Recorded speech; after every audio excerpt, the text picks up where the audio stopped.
Okay, so in this video, I'm talking about page 6 in the notes packet. This is where we're doing operations with functions. So a cool thing about function notation is that it lets us very easily combine different functions with arithmetic operations. So for example, you might see something like k of x is equal to h of x plus g of x. That means take the function h of x, add it to the function g of x, and that's our function k of x. So that means that k of x is equal to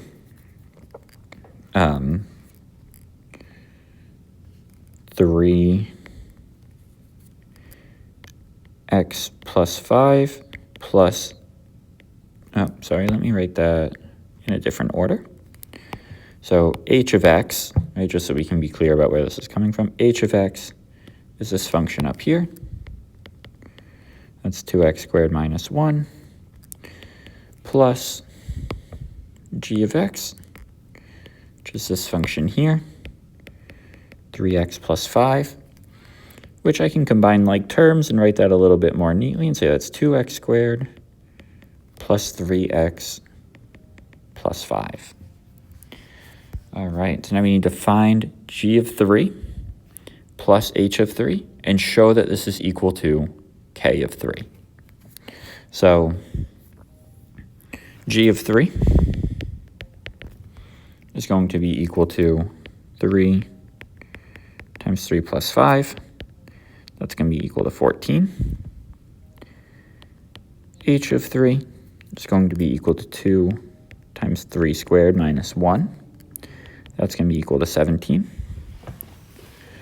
K of 3, now using our combined function up here, k of x, is going to be equal to 2 times 3 squared plus 3 times 3 plus 5. That's going to turn into 18 plus 9 plus 5, which is, hold on. Oh, sorry, when I combine them wrong up here. So we have plus 5 and minus 1. That means we have plus 4, meaning that this should be a plus 4 over here. That should be a plus 4 there. And we see that 18 plus 9 plus 4 is 31, which is what we should get, right? Because when we have h of x plus g of x, we take h of 3 and g of 3. When we combine them, we should get the same thing as we do when we plug in 3 into the combined function. All right, so now we need to find h of 2 and g of 4, and we want to find g of 4 minus h of 2. So h of 2, that's going to be 2 times 2 squared minus 1. It's 8 minus 1, which is 7.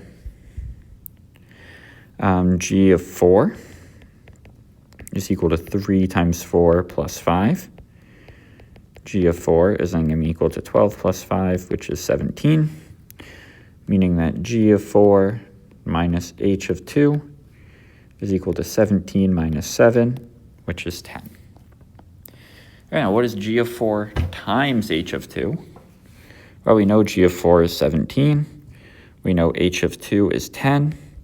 So g of 4 times, h of 2. Yep, h of 2 was 7, meaning that their product, 7 times 17, that's going to be, 119.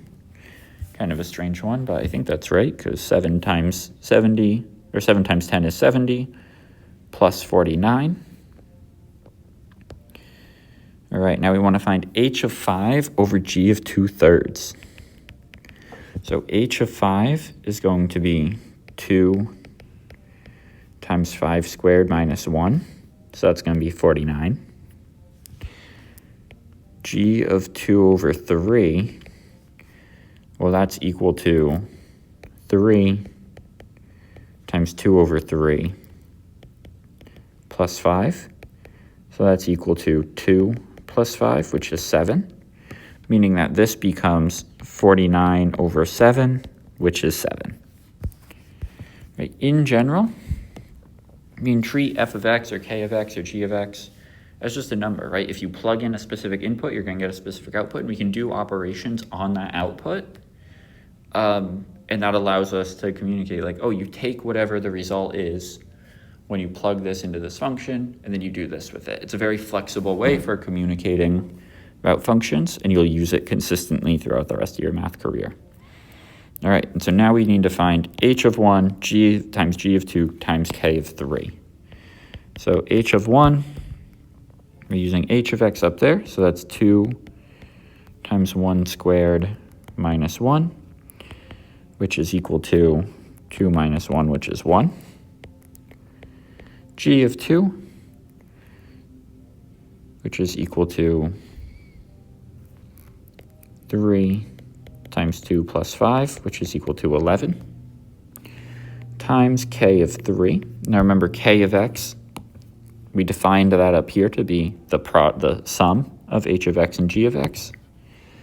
So k of 3, that is equal to